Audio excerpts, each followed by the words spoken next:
ប៉ុន្មានមាត់សងឲ្យអារម្មណ៍ខ្ញុំប្រែឈឺដែរទេរាប់គ្នាជាមិត្តសំដីបងស្រាលស្រាលតែសង្កត់ធ្ងន់លើចិត្តទូពីពិតតែចាំងបេងដូងខំចិញ្ចឹមចិត្តស្រឡាញ់ក្នុងមួយជីវិតអូនដើម្បីបងលះបង់គ្រប់យ៉ាងតែទង្វើអលអបងបែររុញទៅខាងបងអះអាងមិនអាចលីឡំនឹងអារម្មណ៍ស្នេហ៍នារីក្នុងសបិនបងគេជានាងណាប្រាប់បានទេហេតុអ្វីស្នេហ៍គេខ្ញុំចង់រៀនតាមចង់ធ្វើជាគេជំនួសគេបានអត់ពេលខ្លាំងក៏ដឹងខ្លួនថាមិនអាចទៅរួចតែមិនព្រមឈប់ប្រឹងតតែហត់ពេលនេះឈឺចាប់បានសម្រេចហើយសុំមុខមនុស្ស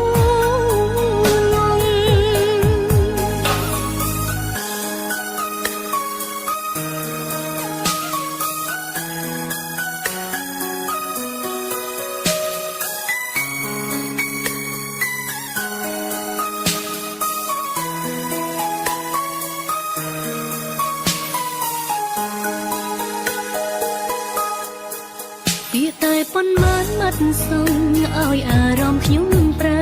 ឈឺដែរទេរាប់គ្នាជាមិត្តសំដីបងស្រាលស្រាលតែសង្កត់ធ្ងន់លើចិត្តទូពីពិតតែចាំងបេងដូងខំចិញ្ចឹមចិត្តស្រឡាញ់ក្នុងមួយជីវិតអូនដើម្បីបងលះបង់គ្រប់យ៉ាងតែទង្វើអលអបងបែររុញទៅខាងបងអះអាងមិនអាចលីឡំ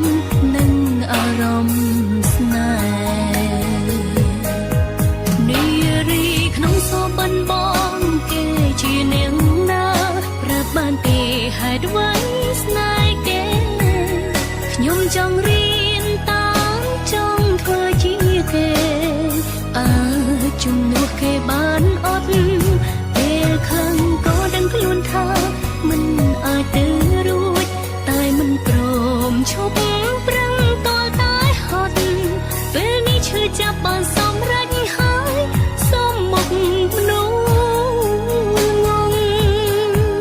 នារីក្នុងសបិនបងគេជានាងណាប្រាប់បានទេហេតុអ្វីស្នេហ៍គេខ្ញុំចង់រៀនតាមចង់ធ្វើជាគេ